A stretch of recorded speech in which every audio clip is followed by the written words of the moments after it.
హస్తినాపురం అనే గ్రామంలో కొండయ్య, రాజయ్య అనే ఇద్దరు రైతులు ఉండేవారు. వాళ్ళిద్దరికీ మామిడి తోటలు పక్కపక్కనే ఉండేవి.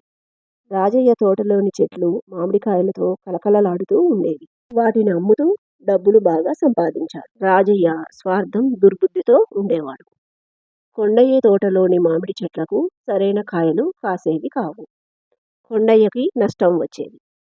కొండయ్య భార్య ఒకరోజు భర్తతో ఇలా అన్నది. ఏందయ్యా, ఈ ఏడాది కాయలు లేక డబ్బులు చేతికి రాలేదు.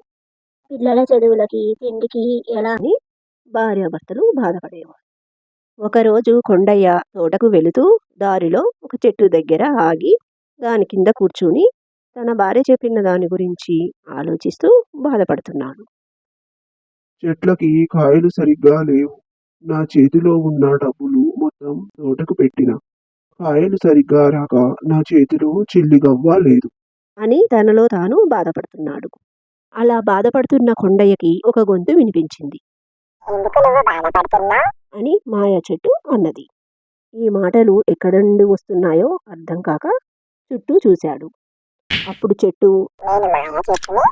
అని అన్నది. నువ్వు దేనికో బాధపడుతున్నావు. నీ సమస్య ఏంటో నాకు చెప్పు, నేను పరిష్కరిస్తాను అని మాయా చెట్టు అనడంతో కొండయ్య తనకు జరిగిన నష్టాన్ని వివరించాడు. ఆ మాయా చెట్టు చిన్న సీసాలో మాయాన్నిటిని ఇచ్చి నీ తోటలోని అన్ని చెట్లకి ఒక్కొక్క చుక్క చొప్పున వేయి. తెల్లవారేసరికి చెట్టు నిండుగా కాయలు వస్తాయి. దానితో నీ సమస్య తీరుతుందని మాయా చెట్టు అన్నది. దాంతో సంతోషంగా కొండయ్య ఆ నీటిని తీసుకొని తోటకు వెళ్ళి మాయా చెట్టు చెప్పిన విధంగా చేశాడు. తెల్లవారి తోటకు వచ్చిన కొండయ్యకు తోటలో చెట్లు నిండగా కాయలు కనిపించాయి. కొండయ్య చాలా సంతోషించాడు. ఆ పండ్లను కోసి మార్కెట్లో మంచి లాభాలతో అమ్మాడు. మామిడికాయలు తీయగా ఉండడంతో అందరూ ఎగబడి కొన్నారు. ఆ డబ్బుతో కొండయ్య సంతోషంగా ఇంటికి వెళ్ళాడు. ఈ విషయం గురించి తోటలో కొండయ్య మరియు తన భార్య మాట్లాడుకుంటుండగా రాజయ్య విన్నాడు. రాజయ్య మనసులో నేను కూడా ఆ చెట్టు దగ్గరికి వెళ్ళి నష్టం వచ్చినట్టు నటిస్తాను. అప్పుడు ఆ మాయా చెట్టు నాకు కూడా మాయా నీటిని ఇస్తుంది. వాటితో నేను ఇంకా ఎక్కువ డబ్బులు సంపాదిస్తాను అని అనుకున్న వెంటనే వెళ్ళి ఆ చెట్టు కింద బాధపడుతున్నట్టు నటిస్తూ కూర్చున్నాడు. ఆ మాయా చెట్టు రాజయ్యను నువ్వు ఎందుకు బాధపడుతున్నావు? అని అడిగింది. రాజయ్య నా తోటలోని చెట్లు ఎండిపోయినట్లు అయ్యి పంట చేతికి రాక తిండి తిప్పలకు కష్టంగా ఉంది. అప్పుల పాలయ్యాను. అని ఒకటికి రెండు కల్పించి చెప్పాడు. దానికి ఆ మాయా చెట్టు ఒక సీసాలోని నీటిని రాజయ్యకు ఇస్తూ ఇలా అన్నది. ఒక్కో చెట్టుకి ఒక్కో చుక్క చొప్పున వేయి.